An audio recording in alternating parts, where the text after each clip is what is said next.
What's up YouTube? Robbie Vapes back again, and today we are doing a head-to-head on the exact same tank actually. I know what you're thinking. What does that mean? Stay tuned.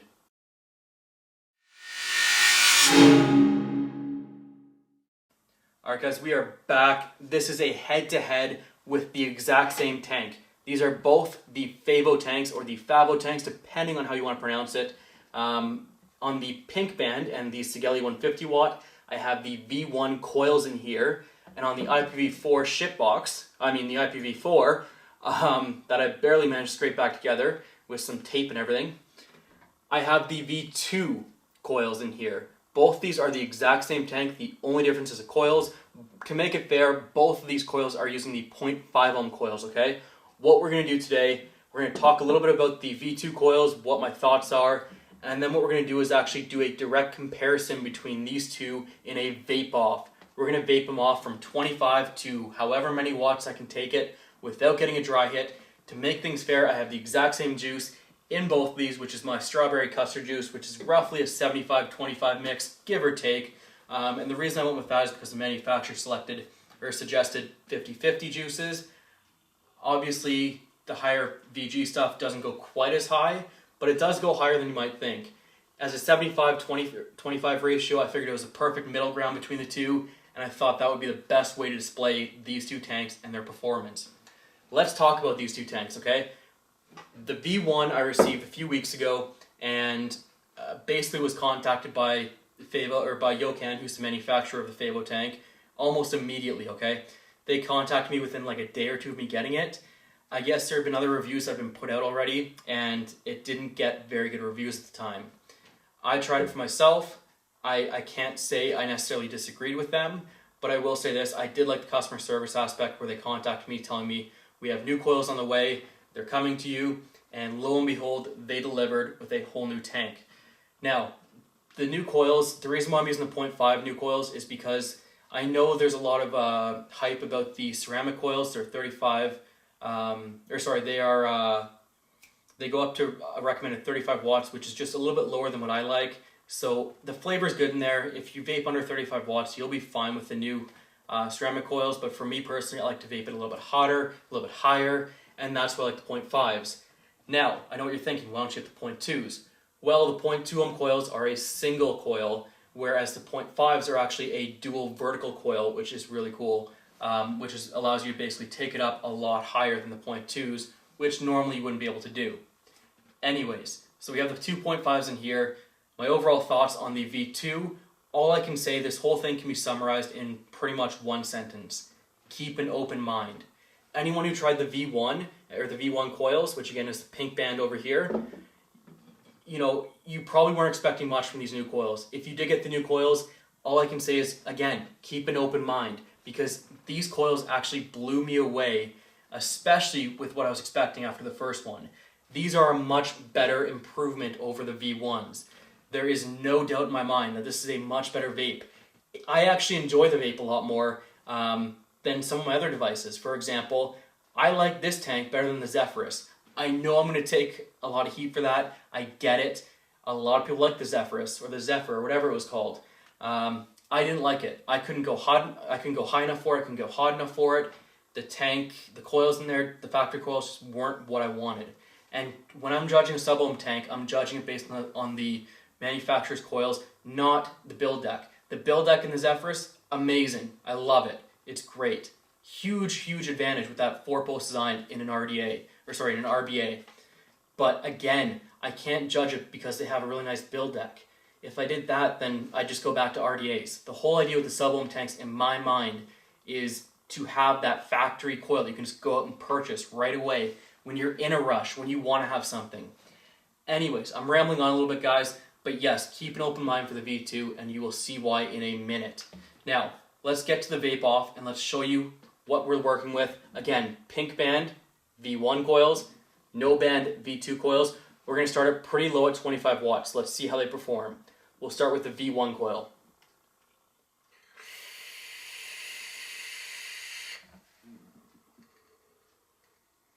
Not bad.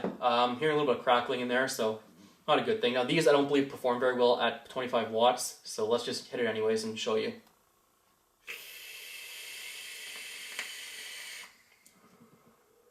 Again, pretty much no vapor.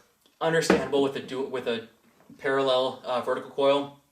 That's what you're gonna get. Let's crank it up to 30 watts here. Oops. Let's crank it up to 30 watts on both devices.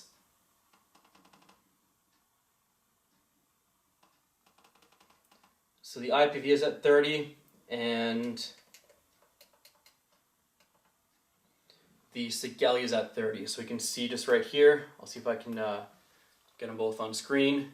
30 watts, 30 watts, both of them. Let's hit the V1 again first.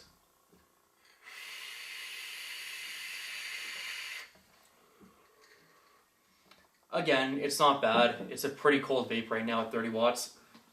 Let's try this one at 30.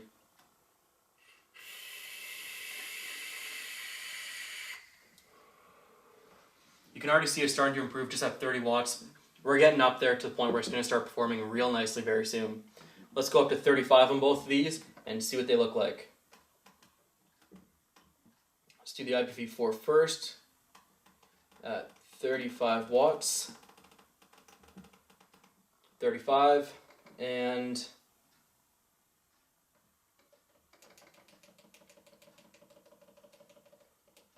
$35. Okay, so they're both at 35 watts. Again, if you want to see it, you can see it, but they're both at 35 watts. Just take my word on that. V1 first.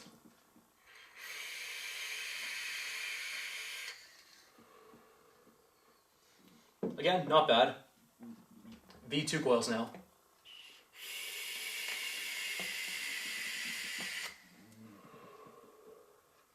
Already a noticeable difference in the V2 coils and the V1, but we're going to keep on going. We're going to go up to 40 watts now. Now this is where this one kind of had a, the V1 had a bit of an issue with. Sometimes it was a good hit, sometimes it was a bad hit. It was kind of mixed depending on the juice you had in there. The V2, however, has been much better. 40 watts, and sorry this is taking so long. 40 watts. All right, guys. 40 watts V1, 40 watts V2.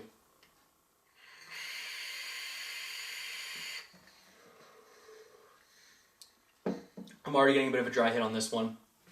40 watts V2.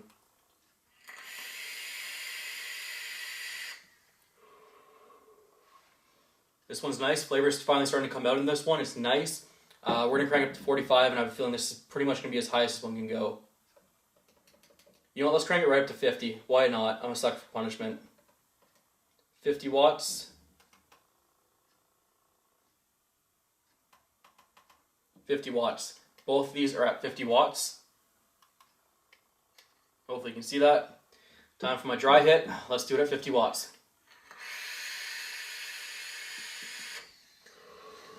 Nope. That's done. So the V1 coil is tapped out at 50 watts. Oh, see the things I do for you guys? This is why I love you guys. You make me do great things like taking dry hits off devices. Anyways, V2 coils, 50 watts. Let's take a hit.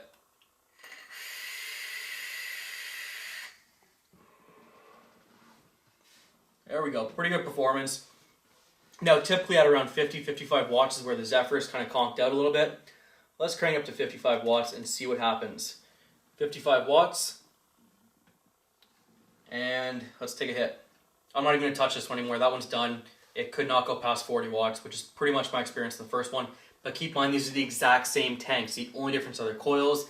And I believe, and I could be wrong, the coils that were in the V1 were only sent to reviewers. I believe if you purchase this device, you will get the V2 coils. So just keep that in mind.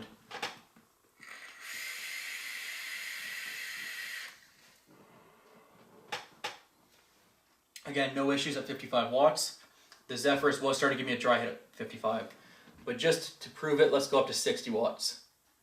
And we're going to see just how high this thing can go, because it says it's recommended up to 150 watts, I believe. So let's see if we can hit, say, 120 with the 75-25 mix. They recommend 150 at 50-50 mix. We're doing a 75-25, so we'll give some room. Let's see if we can reach the 120 watt range.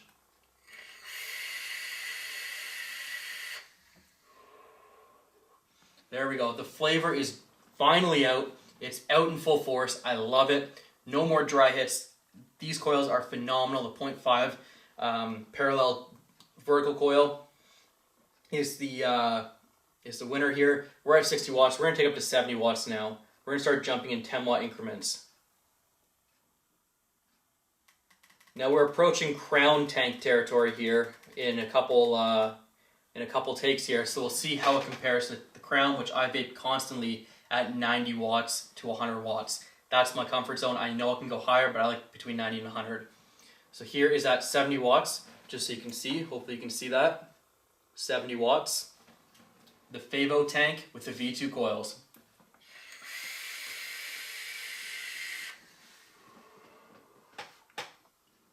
$70 watts, it hits. And it hits nice. Alright guys, 80 watts, here's the big one. This is just shy of the crown tank. This is where a lot of people vape the crown tank at actually. 80 watts, there it is. IPv4, hitting at 80 watts. Let's take a hit.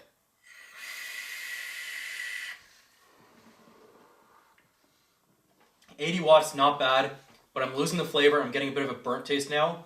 So at 80 watts with a 75-25 mix in here, it is hitting a little bit burnt.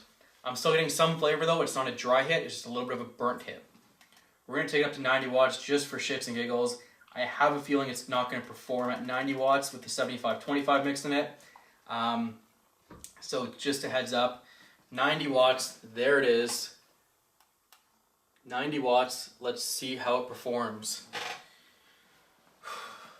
90 watts.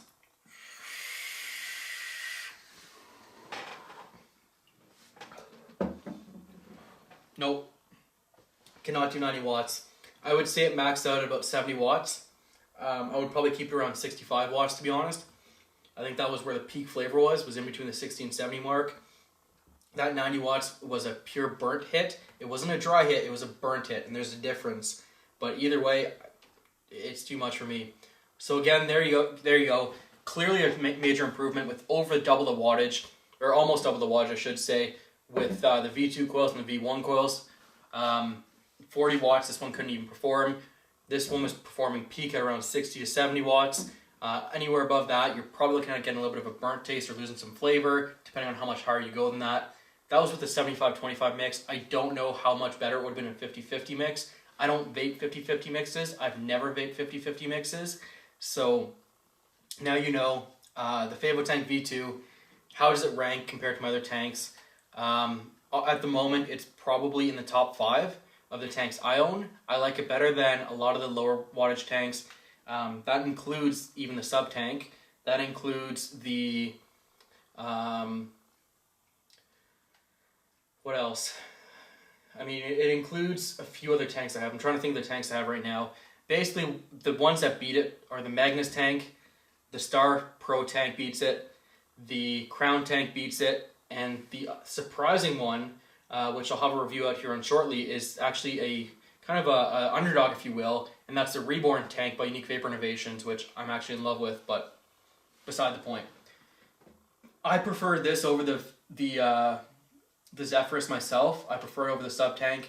I prefer it over some of the other smaller tanks that stay in that 40 to 50 watt range. This one surpasses it. It's better than those ones in my mind with the V2 coils, and that's the key, is those V2 coils. Those are obviously much more powerful and capable of handling those high wattages for some people. I mean, some people don't usually go past 45 watts. In this one, it might be a good tank for you. If you're in that 50 to 60 watt range, this is kind of for you. If you're in that crown tank range where you're vaping at, say, 80 to 100 watts, probably not, to be honest. But again, there it is. That is the Favotank with the V2 coils. Overall, here's a big question. Would I go out and buy this tank if I lost it today? The answer to that is, honestly, I don't know. Here's where I'm struggling with it a little bit. The biggest thing that is bothering me a little bit is the Crown tank and the Star Pro. Those two are well and above any other tank I've tried for the most part, with maybe one or two exceptions, which we'll get to in another review. But as far as this one goes, it's for my level, I'm kind of at the 80 to 100 watt plus range-ish, and for everybody else, it depends on where you're at. If you're in the right level, this is for you. If you're not, to adjust accordingly, right? Anyways, that's my overall recommendation. I don't know if I'd go out and buy it, to be honest. I like the tank. I do like the glass drip tip, actually. I do like that a lot. The airflow actually isn't bad, so I like the airflow. The cons, really, I mean, overall, I don't know if I can name very many cons in this. I would have liked to have seen maybe a second airflow control valve or a second airflow hole in here.